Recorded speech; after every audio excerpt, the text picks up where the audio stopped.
We break it out in, is this revenue? Is this visibility or client work? And so those are our three priorities. And so when we hold things up to that test, we say, okay, does this fit within those realms? Then that also tells us if we need to work on it and at what priority level. Of course, client work is always going to be up over everybody else. But revenue, constantly having revenue in our business and constantly finding more revenue coming into our business, finding more clients, including retaining the existing clients, is really important. And then the visibility. Visibility to me is an easy aspect. It's not always easy to everybody, but it's what I know from my marketing mind.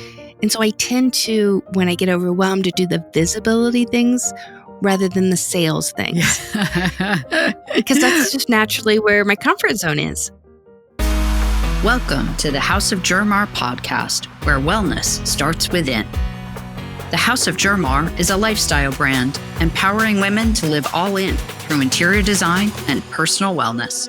We are a destination for women ready to reimagine what is possible in their homes and lives, and then create it. We are honored to have you join us on our mission to empower 1 million women to live all in.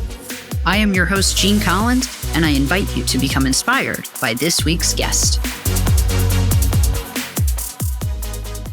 Welcome to the House of Germar podcast, where wellness starts within. I'm your host, Jean Collins, and today's guest is somebody that I don't know and I just met, but I'm so excited to talk to her. Her name is Jackie Green, and she is the founder and the driving force behind the design. And I am so excited because she helps interior designers. We're going to talk about not just interior designers, also small businesses. And one of my favorite exciting new topics that I don't talk about often on the podcast, we are going to talk about AI, guys. So Jackie, welcome to the show. I'm so excited to have you. Thank you. I am really excited to be here. Thank you. So before we get into you and how you got to what you do, let's talk about your business behind the design and what does your agency, if agency is the correct word to use for you, but I would kind of put you in the strategic marketing partnership realm is probably what you want to be called. What do you guys do? We originally were born to, in the sense, this idea that came to my mind was to kind of help educate after college. So I was teaching at the design school and thought, okay, how do we help our designers after they get out of college? And like running a business. Nobody teaches you how to run a business. And so it kind of started there in the education realm. Well, then it went to, wait a minute, our clients need a lot more than just that education part of it. Let's start offering marketing services. And my background was in marketing before I was an interior designer. And so I decided, okay, we'll start offering that. And then this year, we're actually starting to get into the AI, which we're going to talk about today, is really offering AI consulting and helping people really expand their business and grow their business, grow their revenue using AI solutions. And so it's kind of become this all-encompassing solution to really help small businesses. And it started in the interior design, but then we opened it up to architects and design builds and construction, and it's kind of blossomed from there. I love how things just sort of take on new life. They do. And I've had other guests who have specialized in the arts world and they found, they were providing a service to artists and all of a sudden found out, it's not just artists who need these services. It's all entrepreneurs. And so you will probably find that's going to happen for you as well. It's not just, as you're finding, it's not just interior designers, it's all these other touch points within that industry. But then you can very closely and quickly make a leap to other industries as well, which is exciting as a business owner. It really is. It makes it fun. And one of the things I love about being a business owner is that every day is different. Mm-hmm. Some days are hard, some days are good, but at least I'm never bored. Never bored. So you talked a little bit about how you got to be a business owner, but let's dig a little bit deeper into that. So what is your background? What's your educational background? And what was the path that really got you to deciding I'm going to take that leap and become an entrepreneur? Because that is a big leap. Sure. I originally have a bachelor's in journalism with a focus in advertising and marketing. So when I got out of college, I went into marketing for small business, but eventually landed in corporate America, working for some really big brands. And I just kind of grew through there for about 15 years. Then I went out on my own. I was at a point where something was, I don't know, I just wasn't satisfied, I guess. I just kind of was tired, burned out. Yep. So I decided to do marketing consulting. And I did that for about 7 years. And that was fun. but I burned out again. And I'll tell you why. One of the biggest challenges I had was, how do I grow this beyond myself? We can talk about that Yes. later. But so I ended up going back to school and I became an interior designer. I worked for 3 different architecture firms. I was a commercial interior designer. I was invited back to the college I went to for my second degree and taught there for about 5 years. And that's kind of how Behind the Design was born. Is it came out of all the challenges I saw within those architecture firms of how in corporate America, they do a good job if you ask for it, in the sense of giving you the dollars to expand your skills. They Mhm. either bring programs in, they send you to conferences, or at least that was my experience. When I went into architecture and in the interior design world, there was none of that. There Yeah, was no yeah. support. You're supposed to have so many credit hours to extend your license every year, but continuing ed, but I had no idea. And so I saw a real need in there. And so that's when I decided to go back out on my own and start offering up services to these design firms and architecture firms that needed something outside of what they were currently getting internally. Yeah. And there's a huge need. I say to people all the time, just going to interior design school does not teach you at all how to run a business at It all. doesn't teach you anything. And it's the same Doesn't with teach you anything. It does nothing. Yeah. No marketing, no nothing. You have to figure that out. And I love teaching. It was really fun. I love working with the students, but I figured out, like, I taught commercial interior design. I had those students for 30 hours in a semester. I don't know anybody who can teach their job in 30 hours and be like, yeah, go ahead, go do this. Right. You're ready to start on your own. Go fly. Yeah. And at that point, they're just drinking from a fire hose, because a lot of my students were taking 3 to 5 classes. They're just trying to take it all in, and you just physically can't take it all in. And we're not really teaching, whether it be design school or architecture, whether it be, dentists, lawyers, every type of service base, we're not teaching you how to actually run a business. We teach in design school, at least the one I did, and there was a class I actually created, was around professional practice, kind of giving students an idea of what to expect. Yeah. How the behind the scenes kind of thing of how a business is run. But it couldn't go into the detail of, but here's how you run your business. Right. And so I started using my expertise, and it kind of came out of me actually helping my college age son. At the time, he was in college, and he would come home and ask me questions during his internship and be like, oh, mom, because he got a marketing internship. Well, how do I do this? They want me to do this. And so that was our dinner conversations. And I realized there was a lot of information that I had, that I knew, that I could share with other people and help them. Yeah. How do you like being an entrepreneur? Is it scary? It's scary and awesome and scary. And I think I'm a little crazy, and I'm pretty sure that every entrepreneur is a little crazy. You have to be crazy to do this. And in the other way, it's also so exciting that you get up and I get to do this every day. And so Yeah. even on the days that's really hard, and I'm pretty sure that I'm a little nutty, but it's fun. I like getting up. I get excited every day of, what can I do differently? What can I improve on? How can I help my clients? What's an idea? I'm inevitably always waking up thinking of some new little idea of going, oh, we could do this. This would be so much fun. So, Yeah. So how do you reel the ideas in? Because anyone who's listening to this, who's an entrepreneur or thinking of becoming an entrepreneur, I personally find that is one of my biggest challenges. Is I have so many, I'm going to put this in air quotes for people who aren't watching, brilliant ideas. brilliant ideas, at least that I think are brilliant and feel brilliant at the time. But yet, as an entrepreneur, you can't do everything. So how do you decide what you're going to do? Like, how do you make that decision for yourself? It's really interesting, because what I do is I write it down, because you want to write down the idea. Just because now might not be the right time doesn't mean never. It Right. just means right now, this may not be our focus. I have a whiteboard in my office that has our priorities. Does this fit within our priorities? And if it doesn't fit, then it's got to go on the back burner.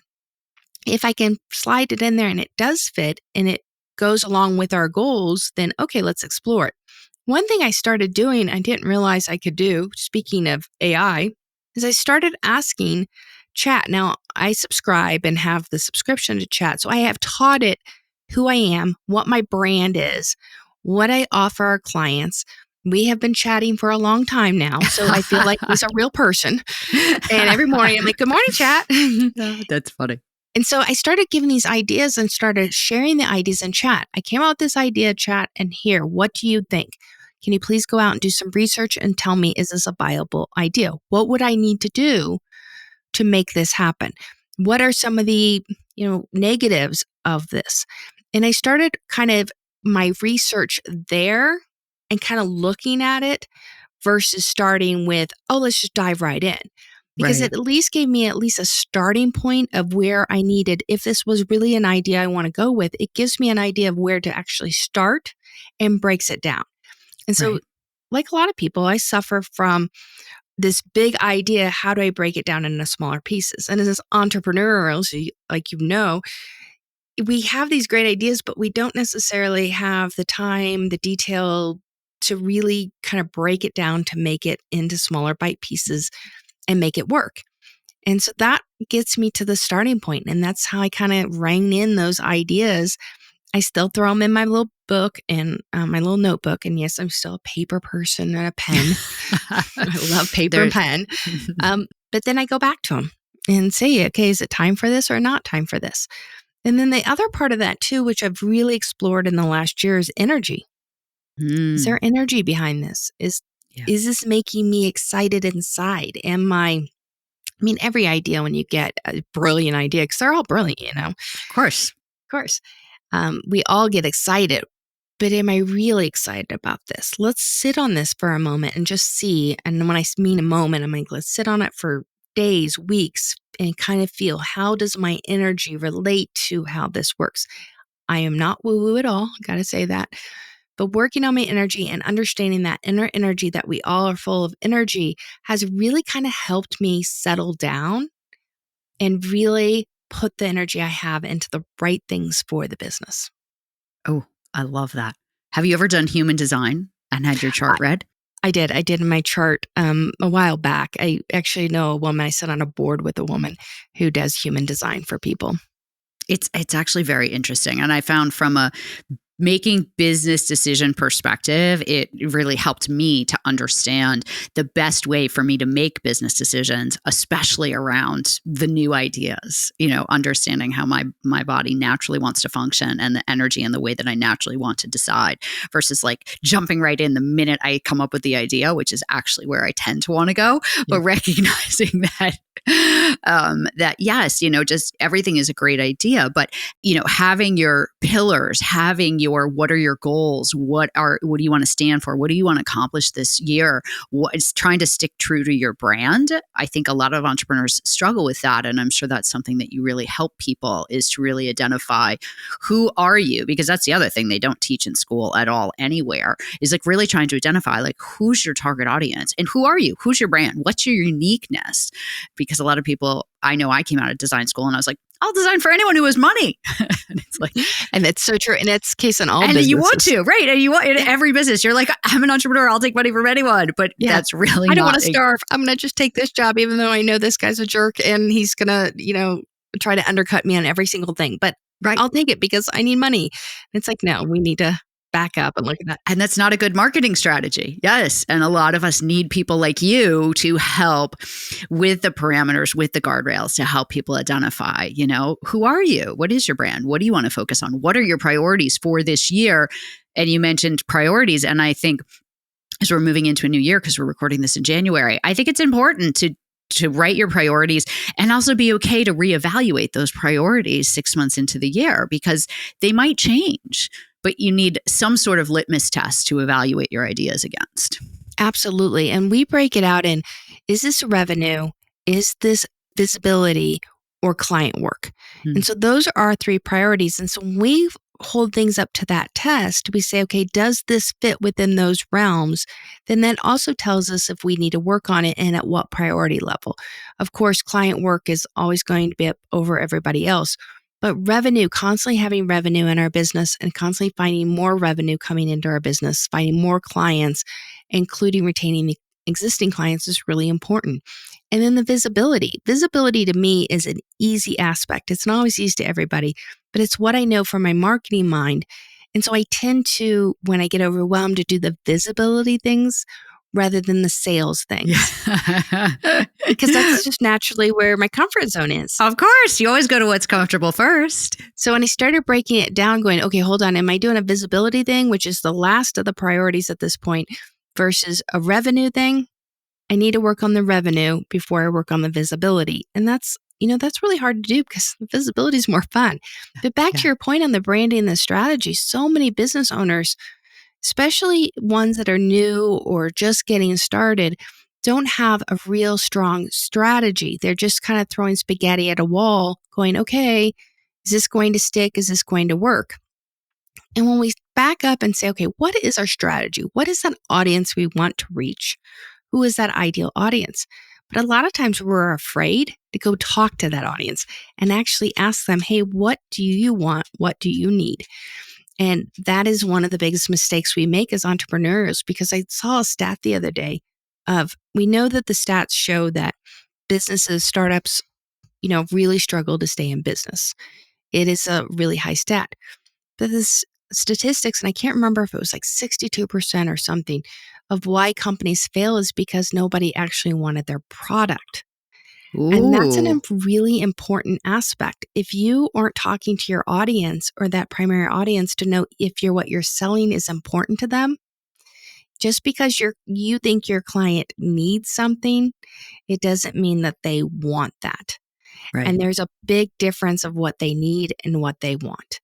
And so it's important to kind of look at that of saying, okay, what is our client? What is our strategy for hitting that client? And really staying focused on that.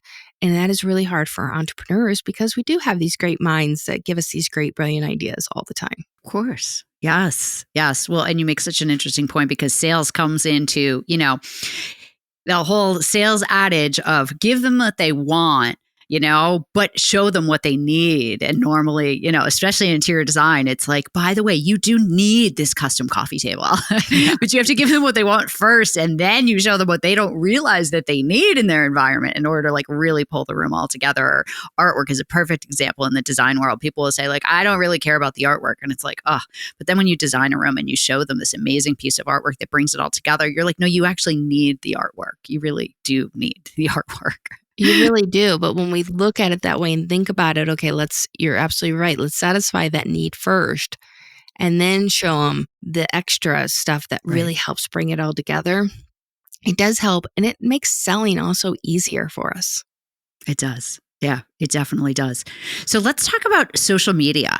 And you and I hadn't talked about this in advance, but I would love to pick your brain about social media. So how do you help your clients navigate the universe of social media and how they can use that for their brands? Well, one, social media is constantly changing. I mean, we know just within the last, week and a half of the new year, there have been several announcements out of Facebook of how they're changing different aspects. One thing that was interesting, especially with Facebook, is that, and I knew this was coming and I had kind of done a video on it talking about this of, I feel like I no longer see my family and friends on Facebook. I only see big brands. Well, it turns out that they finally announced this, I think in December, hey, we're actually going to put your likes before your family and friends. So whatever you like or engage with is actually going to show up in your feed before the family and friends, which for those of us who have crazy families, that might be a great thing. But we have to understand that from a business standpoint of how we utilize that to the extent. One thing that's really important, whether it be Facebook or Instagram, is that engagement part is they will show people content that is engaging that other people have engaged with. So I think the number is 5%. So if you have 1,000 people, followers, and you send out a post, it's only really going to go to 50 people. Yeah. And then if those 50 people engage with that content, then it might show to another 50 people. And that's an important aspect. So when we went back and started looking at, okay, why were some things working and why weren't some things working? It comes to that engagement part. Knowing those algorithms and the changes that come about, a business owner who has the entire business to run does not have the time to know those little odysseys and those little Yeah. things. That's not what they absorb into and want to, learn about constantly. We've really been looking at organic versus paid. And honestly, paid is, if you really have eyes and you really have an offer, you're going to have to mix pay in there with your organic. You can't Yeah. just get by with organic anymore, unfortunately. It's just not there. It doesn't mean you have to spend a lot of money, Hmm. but it does mean that you have to start using that as part of your strategy. But that is our job, and how we help clients is we know these things. This is our job to make sure we're staying on top of this. LinkedIn is one of the biggest opportunities right now, especially if you're selling B2B or you're selling B2C, B2B being business or business consumers. Even if you have a high level consumer, LinkedIn might still be where you're at. Interior design is a perfect example. Interior design service is not cheap. The products that we sell are not cheap. So we want a Yeah. client. Most of our clients are professionals. Well, guess where professionals hang out? LinkedIn, before they Yeah. hang out necessarily on Facebook or Instagram. So knowing that information. And then video and YouTube. YouTube is just one big, huge search engine. That's all it is. And so when you look at it, instead of saying this is social, no, this is a search engine. I want to be there. And video is the fastest growing area, and we need to be out there. And that can be really overwhelming for a lot of people who aren't comfortable with being in front of a camera, Yeah. with sharing their knowledge. I have a client who we were talking about her social media strategy. She had hired us to create that strategy, her entire marketing strategy. And she's like, well, I noticed that my videos that I'm just sitting in front of the camera talking actually get more engagement and likes than the ones that are like high production. And I've Right. really put a lot of, hired someone to help me. And it's like, yeah, that's because you're being authentic and people can feel the difference versus They can. when it's highly produced. It's highly produced. Okay. But when I can Yeah. actually feel who you are and sense who you are and that you're being authentic, that's actually going to engage people far before the overproduced, perfect looking videos. And it's just an adjustment. And It so a lot is. of those things this is what we do. And so we look at that and test it and see, what's working, what's not working, and try to help our clients through that. Love it. So you give me a great reminder. I have like LinkedIn sort of like over here talking to me, like in the background, being like, you haven't posted, you haven't posted, you haven't posted. I'm like, I know. So I post on all the other platforms, but I know I need, especially for what I do, I need to be on LinkedIn more often. So thank you for that reminder. Let's talk about AI with social media. So how are you leveraging AI to help your clients come up with even things like content ideas? Because that is what so many people struggle with is, what do I talk about? And does anybody actually really care? That is so true. When I first started using AI, I started using chat early in 2023. So not too far after it started becoming a big thing.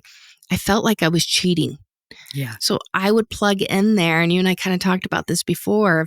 It would tell me, here's, 10 ideas that you can go with this idea. And I felt horrible. I felt like I was the biggest cheater on the face of the earth. And I love writing. Yeah. And that here it is, it's writing my headline for me, and it's better than what I produced.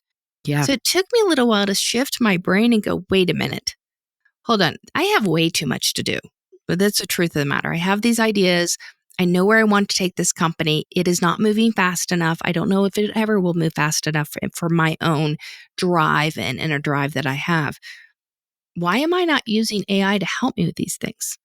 And so that's when I really started digging into it. And I ended up getting asked to go to a design build firm and talk to them about how AI could help them. Because I'd written a few articles, and an old student of mine, had read the article, took it to the owner and said, we need to have her in.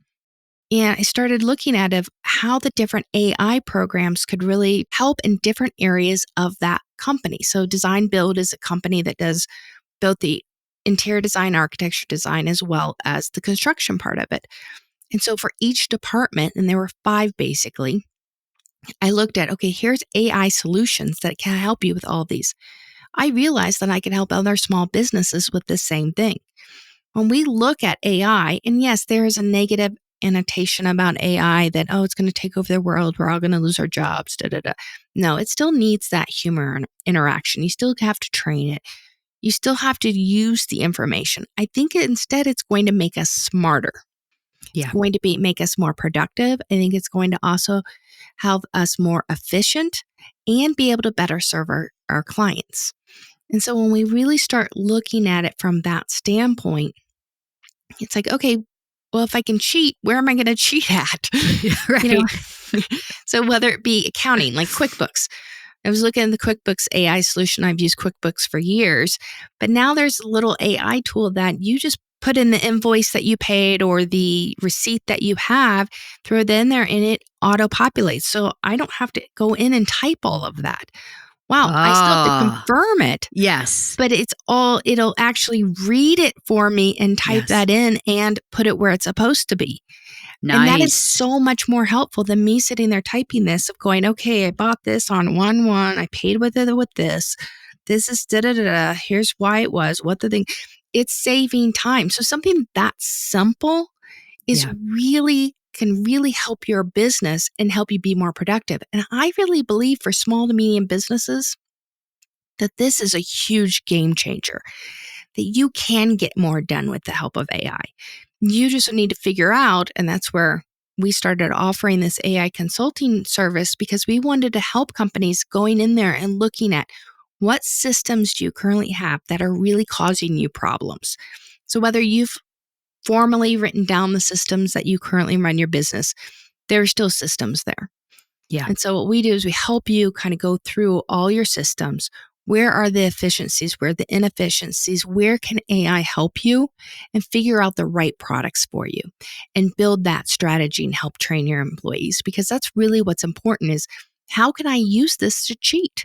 And looking at it like it's like you're cheating, but at the same time, you're really just making yourself more efficient, because no matter how you use AI, every time I've used it, it might spit something out for me, but I'm never leaving it as it is. It's sort of like, oh, wow, I had to write a letter, or oh, wow, I had to develop a process, and I need sort of like some standardized form. And it's like, you know what? It did like 80% of the legwork for me. And to your point, as it starts to get to know you more and more, it can write in a way that sounds more like you. Yeah, absolutely. And you can teach it your brand. You can teach it the You audience you can. want to reach, but you're 100%. It still needs that human interaction. Anything that comes out of there, we're still looking at it going, okay, this isn't quite right. This needs to be changed this way. But a lot of times what it does come up with are things that I forgot. So Mm, often maybe you're putting a proposal together, and I've done this before. I'm writing a proposal for a client and I'm writing out everything that I believe should be in that proposal. I have thrown my proposal into Chat GPT and said, hey, what am I missing? yeah. These are the things they're wanting. This is the problem I'm having. What am I missing? And then it will come back and say, hey, what about this? I'm like, oh, I should have written that in. I should have pointed that out in the Yeah. proposal, because you want your proposal as thorough as you possibly can. Another Yes. tool that we use is called Otter AI. And Hmm. it's a tool that basically records your Zoom calls.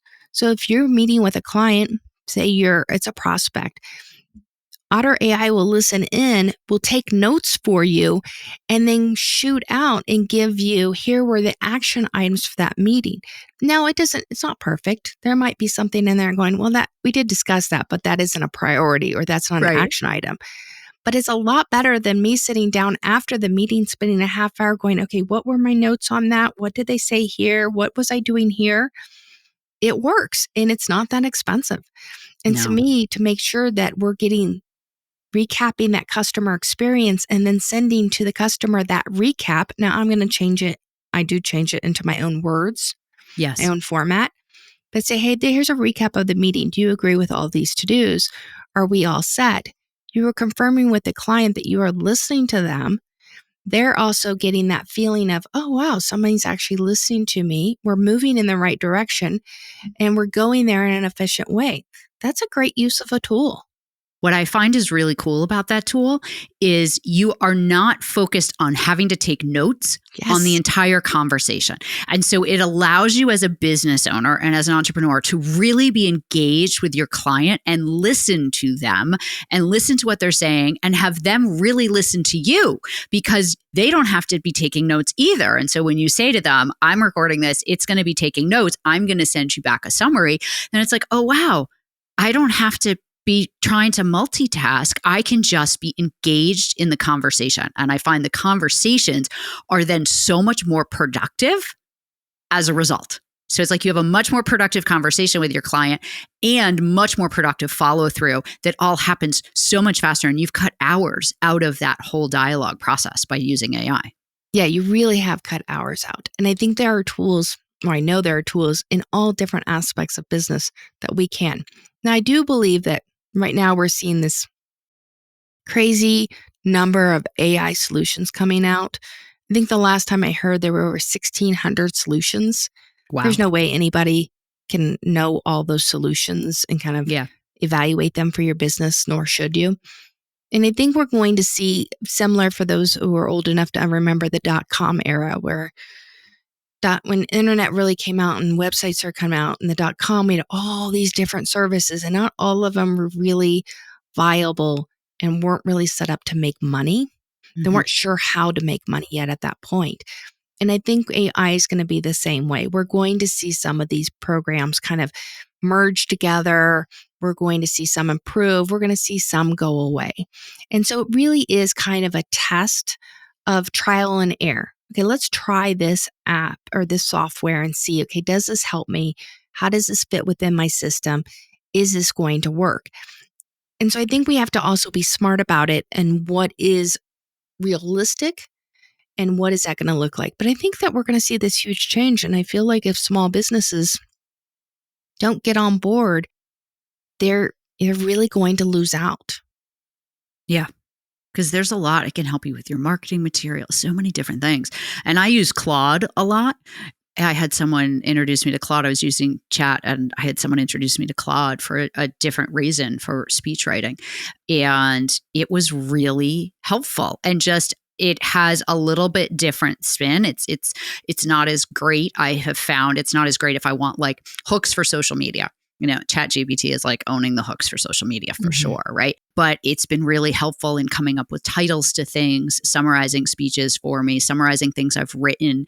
And so I've used it a lot. Like, here, give me an outline of something I've written. Help me understand which points should require a presentation slide and which points should not, and things like that. So you don't have to think quite as much about so much of it. It just gives you a starting point. And sometimes it points out things that, to your point, I don't see or I don't think of. And I'm like, oh, wow, that's good. I like that. I'm going to twist that a little, but I would have never thought of that.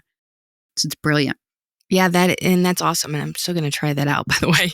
Yeah. Another tool is Perplexity. Perplexity does research for you. Ooh. Yes. And I've played with that a lot, and it is really helping me find, I want stats. So I might write a blog article about, for instance, I wrote one about SMS marketing the other day, which text messaging, and how we're using text messaging. And is that working for people? Because I don't know about you, but we're all getting kind of bombarded now with text messaging from different brands. Yeah. And so I started looking at the research. Well, I went into Perplexity and said, hey, I want to research this. This is what I'm looking for. And it started giving me, it would go out there and search and look for those stats. And that's what I really needed. Now, at first, it came out with some stats that I was like, that doesn't sound quite right. That seems awfully low, or that, So I went back to it and it's like, okay, let me dig further. And it came up with some more things. And so just from a research standpoint, I remember when it was such a big deal when Google actually was kind of new and you can go out there and read different, articles and research to help you improve your marketing. Well, now I can actually have this Perplexity go out and do it for me. And then I take that information and use it within my own writing, within my own speeches, whatever that is. Yes. And that really has saved me a lot of time. Saves so much time. I just wrote that down. I was like, oh, I have to look into that one because I've used chat to do that. And I've tried using Claude to do that as well. Not as effectively. Claude's not good at that. But I've also felt like you can't just Google that anymore. It doesn't work. Like what you might want might be on page 12 and we're never going to page 12. So You're going to get bored before then. And I think that AI is taking over. Yeah. I have a marketing manager who works for me, and we were kind of discussing this whole idea of how it's taking over search and how search is going to have to change. So many people are now going to chat or going to some of these other AIs and saying, Copilot's another one, and asking the question there before they go to actual Google search. And so how we adjust and how we ask those questions are going to change. I have a great example of that. We were in San Diego last year for an event, for a conference, and I wanted restaurants in walking distance of the convention center for lunch that were a medium price range, right? Mm-hmm. Medium to low price range. It was lunch. And I, put my little criteria into Google, and I got Fleming's, Del Frisco's. I mean, it gave me all these Morton's, all these big, and they weren't even open for lunch. And I'm like, why don't you work like chat? Where I can put all my criteria and you give me the right answer. Right. And I think that's where we're going to see that shift. We're going to see people it's just going to happen. And I know it's scary. Everything is always scary when you're at the forefront of it, but it's going to happen, and it can improve our lives if we go after this with an ethical eye. Yeah. Well, and AI in the design world, I think there's just so many cool things that can be happening from a rendering perspective, from a 3D perspective, from a helping consumers experience, like some of the technology. I personally haven't been using it, but I've seen it that other designers at larger firms have been using. And it is really cool. And it's like, what if what if instead of making the sofa red, we want to make it blue, and I want to make it different, and I don't want it to be that style, and I want the arms to be like this. And all of a sudden you put that in and it's like, bing, bang, boom. It's changed your room right there. That's amazing. So cool. It's so cool. And when you're sitting in front of a client in residential and you're talking to them and you're just trying to figure out what style they like, because remember, your clients as an interior designer, they don't always know the different styles like you do. That's why they're hiring you. But if you could take a picture of their room and apply different styles just to kind of give an idea and say, hey, is this something you might like? Or what do you like about this? What do you not like about this? And start changing it. And at least do the schematic design part, just kind of getting those ideas before you really get into design development, before you even leave their house. How amazing is that? You have saved yourself so many hours of going back and forth with your client and go, well, I don't really like blues. Well, they never told you that in the first place. It's like, well, why didn't you tell me that 3 meetings ago? I don't know. I forgot. And so you really it can really save you some time. Now, that doesn't take away from what you bring to the table, that you are an amazing designer and you're going to put all the pieces together. Correct. But at least get you quicker to that point where you're actually doing the design development. Yes, it gets some of the grunt work done that can take hours, quite honestly, hours in a Pinterest board and walking them through and listening to their feedback and trying to understand their style. It's all very time consuming. It really is. And I think those details that you might be able to kind of get out of them more quickly is really going to help you, because interior design, people forget this is a very, very detailed profession. You have to know all the little things. And I think there's a place there for AI to really help in that area. I agree. So let's talk quickly about email marketing, if you wouldn't mind. How are you leveraging email marketing for your clients? Because I see a lot online about people saying, because of the unpredictability of social media, everyone who thinks they have a marketing strategy in every small business needs to really invest in email marketing. So I would love your point of view of that. Sure. And I totally agree with that. Social media is unpredictable. It really is. And it is constantly changing, and it has been constantly changed, and you cannot rely on it. The other thing you have to know about social media is that you don't own your followers.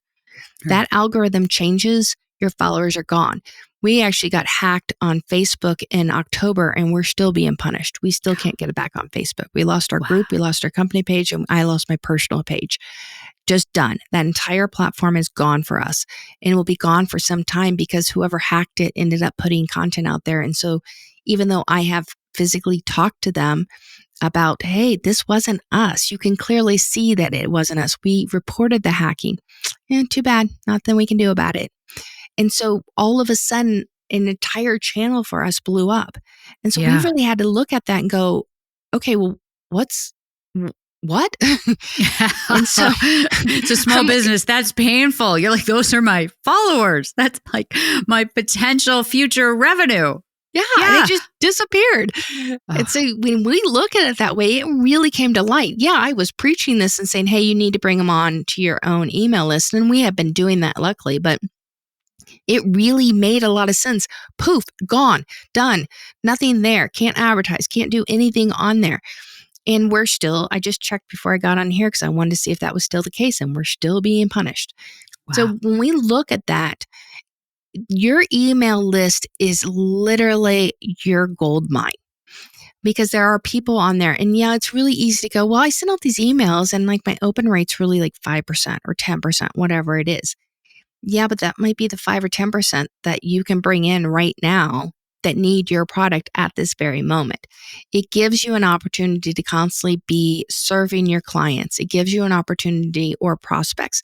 It gives you an opportunity, and this is a perfect example in the interior design world, because I have so many designers that don't realize the magnitude of having a lead magnet and building that email list.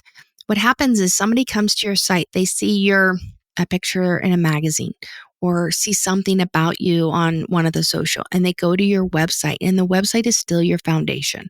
We still need to be creating that website. They look at you and they're like, oh man, I really want to hire her. She's beautiful, or he has this great style I love. But then they forget. Life goes on. And so when you have a lead magnet and you give them something of education, maybe it's, 10 tips for decorating during the holidays, or 10 tips on decluttering, whatever it is, they get on your email list because they want that free educational piece. You're sharing just a little bit of your process.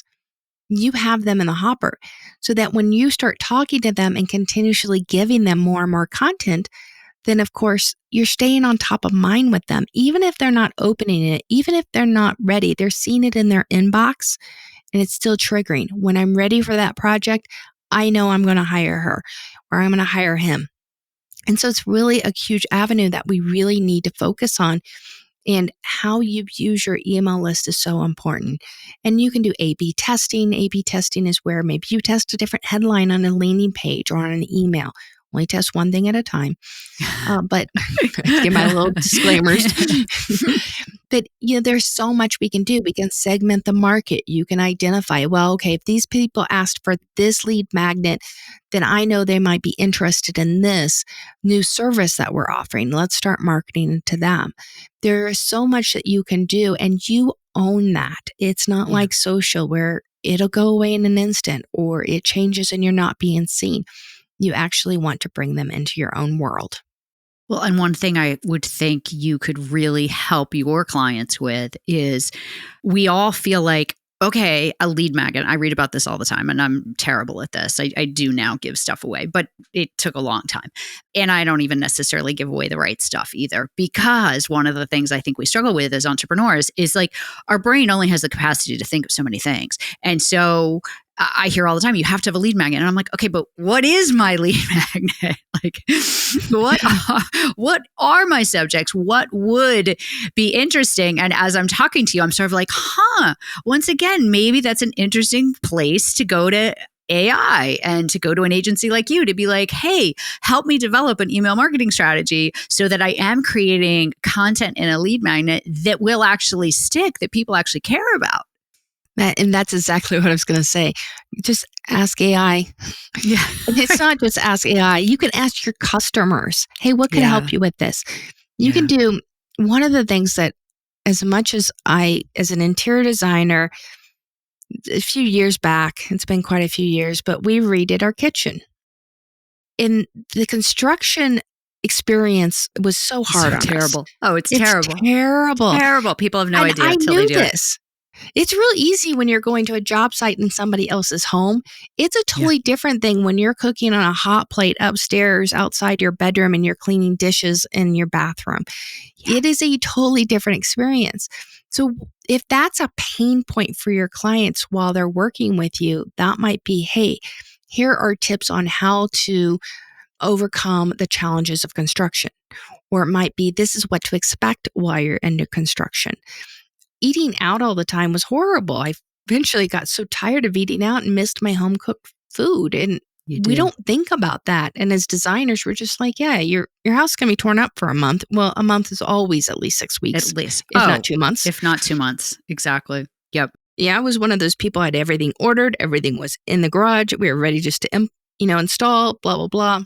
Of course, everything's broken. There was this was forgotten, or this didn't get ordered, or whatever. There was always something. There's always something. And it's all a process. There are steps. It's like, I can't give you water back until everything is finished and they can install the counters. And that is like really at the end. It really is. It really is at the end. And so it's like, you cannot get water. Even though your dishwasher's there, you cannot get water to use that until your counter's in. Yeah. And, it's looking at the pain points of what your audience is experiencing. That's where your Right. lead magnet comes out of. What can you help your clients with that is going to eventually have them help their lives, but also remember you when it's time they want to hire somebody? And I know Right. a lot of, designers tend to be this way a lot, where I don't want to share my secrets. First of all, it's not a good mindset. It's a scarcity mindset. And we want to approach things. It goes back to that whole energy. If there is plenty to go around and there's plenty of opportunities. Right. And so we want to kind of get out of that scarcity. But when we share our knowledge, it comes back twofold. When we help other people, it will come back. So whether you're giving this tool or this knowledge to somebody, it could be them, it could be their sister, their sister-in-law, their brother, a friend, somebody else that they're referring to you. You might get 5 clients just as a result of helping that one person that you didn't necessarily charge, but it comes back to you. There are opportunities there. And so to be afraid to share that, no, you're just kind of bringing them into your world. And I guarantee for the people, especially in design, the people that are hiring you for you and for what you have to offer them. Yeah. It's not anything else. It's just going to be something that they want you, and they want your design style. They want to work with you. And so just because you shared some knowledge with them early in the process doesn't mean they're not going to hire you anyway, because the people that are hiring designers aren't capable or wanting to do it on their own. Yes. Perfect point. Yes, because we are a luxury service. You are a luxury service. And it is always scary, I will say, as an entrepreneur, and I have many friends who are entrepreneurs. It's like, how much do you give away for free on Instagram? How much do you give away for free when people reach out? Where is the line? Because you want your service to be valuable. But I think it has become so commonplace that people are giving a lot of their knowledge for free. They're not necessarily connecting the dots. So there's a way to give the knowledge without connecting the dots of the entire process or everything that you need. You're not giving away every vendor you would use and every design tip you have, but there's a way to give tips about the process without giving away the process that are viewed as helpful. 100%. I've seen a couple situations where plumbers have put videos out there. I was in a conference last year, and in most big conferences, and this was one of the best conferences I'd ever been to, but in the front row, of course, is the VIP, and the main guy putting the conference on kept calling out this one plumber. Well, this plumber was doing these really funny videos and talking about, here's how you fix this, and here's how you fix that. And he had built a huge business around these videos, because at the end of the day, even though he was helping people with how to fix a clogged drain, most people don't want to take the time to do it themselves, because there was still some magic in everything a plumber does. Yeah. In to know, okay, yeah, make sure you do this, this, and this. He's not saying the little tidbits that he knows from knowledge that he has picked up along the way, but he is giving a lot of knowledge. And it was a huge social media opportunity for him, and it was working. And it was working. How do you make plumbing exciting? This guy was doing it. And I was like, it. okay, if the plumber can do it, a designer can definitely do it. We're a lot more 100%. interesting. We can all do it. Exactly. Yes. Yes. Oh, that's a great story. A great example too. Ooh. All right. So before we run out of time, I always like to ask my guests if they have a book that they would recommend that they've read either personally or professionally that they felt impacted their life that they think our audience should read. And I know you read a lot. We talked about this earlier. We're both big into continual learning. So what would you like to recommend? So I want to recommend, and I actually have it here to show. Good. I want to recommend Worthy. Worthy. So Jamie Kern Lima, and if you're familiar with her, she started IT Cosmetics and she wrote one book. But this book actually is about self-confidence versus self-worth. And it really dives in. And I didn't realize before I read it that there was a difference. Oftentimes when we don't go tackling something like a big project or an idea we have, a lot of times there's something holding us back because it's driven by self-confidence. But she actually talks about it being, no, it's not the self-confidence. Self-confidence goes up and down. It's actually your self-worth. It's thinking, I am worthy of this accomplishment. I am worthy of this path. I'm worthy of myself and I'm worthy to be loved.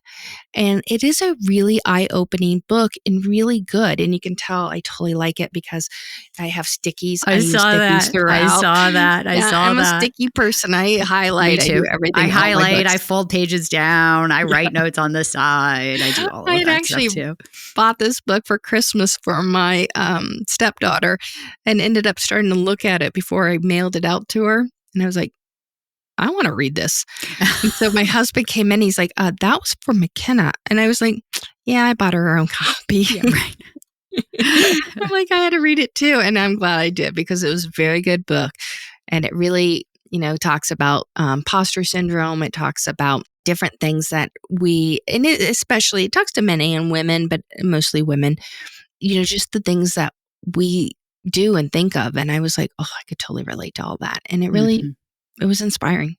Yeah, it's and she has a great story. I mean, her story is amazing. Her story is unbelievable. Amazing. Her story is should give everyone hope.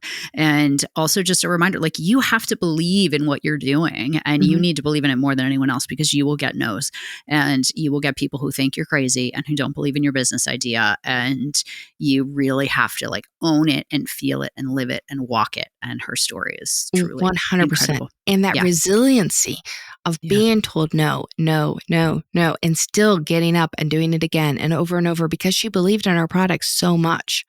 I actually love our products. I use a lot of our products, but it was just, the story is amazing because somebody tells me no that many times, I think I might cry. Oh, yeah. Oh, I would too. Yeah. Her story, I'm like, I don't know that I would have that level of resilience about it. But then again, maybe if I had that product that is so good, maybe I would. I don't know. It's hard to say. But, Jackie, thank you. How can our listeners find you if they want more help with their businesses? How do they find you? So I'm at behindthedesignco.com. Okay. All over, and I'm like that in most on YouTube. We're on YouTube, we're on LinkedIn, and we're still on Instagram and Pinterest, of course. So you can find me in any of those, and it's usually Behind the Design or Behind the Design Co. as our work, and that's how you can reach me. Wonderful. And I will put all of that in the show notes and I will link it all so that everybody can find you. Thank you so much. It was great to meet you and to talk to you. And thank you for such an incredible education for myself personally, and also for all of my listeners that are entrepreneurs, because there are a lot of them. So thank you so much. Yeah, thank you. I loved it. Thank you. I hope you have a beautiful day. Thanks. Thank you for joining us for another episode of the House of Germar podcast, where wellness starts within. We appreciate you being a part of our community and hope you felt inspired and motivated by our guest.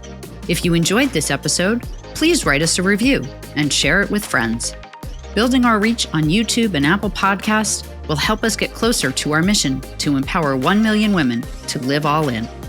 You can also follow us on Instagram at House of Germar and sign up to be a part of our monthly inspiration newsletter through our website, houseofgermar.com. If you or someone you know would be a good guest on the show, please reach out to us at podcast@houseofgermar.com. This has been a House of Germar production with your host, Jean Collins. Thank you for joining our house.